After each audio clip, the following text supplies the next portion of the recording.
हे बघा, हे कारली आहे, सफेद कारली आहेत हा. हे फ्राय करायला काढले. आता ह्याच्यामध्ये आपण मीठ टाकूया. मीठ टाकून चोळून ठेवूया. हे बघा मीठ चांगलं चोळून ठेवूया. मग थोड्या वेळानंतर पाणी सुटेल. मग हे कडक कडक फ्राय करायची, छान लागतात.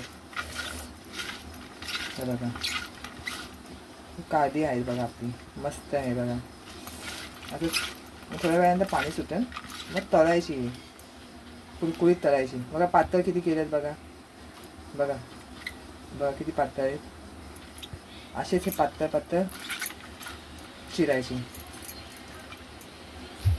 हे बघा तेल गरम झालेलं आहे. आता हे आपण जे कारलं ठेवलं आहे ना, मीठ टाकून पाणी मिठाचं सुटल्यानंतर पिळलं आपण ते कारलं. त्यानंतर हे आपण हे तेलामध्ये सोडून देऊया. तर हे तळून घेऊया कारलं.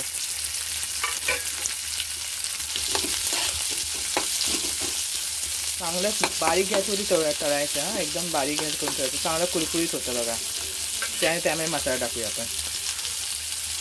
बघा आपली कारली कशी तळलेली आहेत बघा.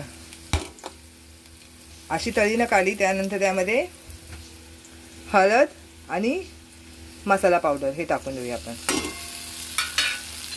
मिक्स करून घ्यायचं. त्यानंतर कडक होणार. ते थंड झाले की ना कडक होऊन जातं तेलामध्ये एकदम.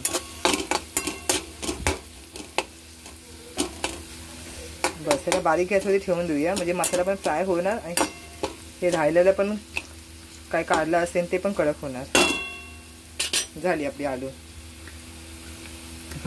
करेला फ्राय तयार.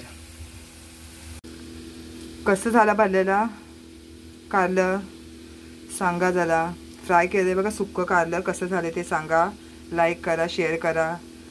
नमस्ते, धन्यवाद.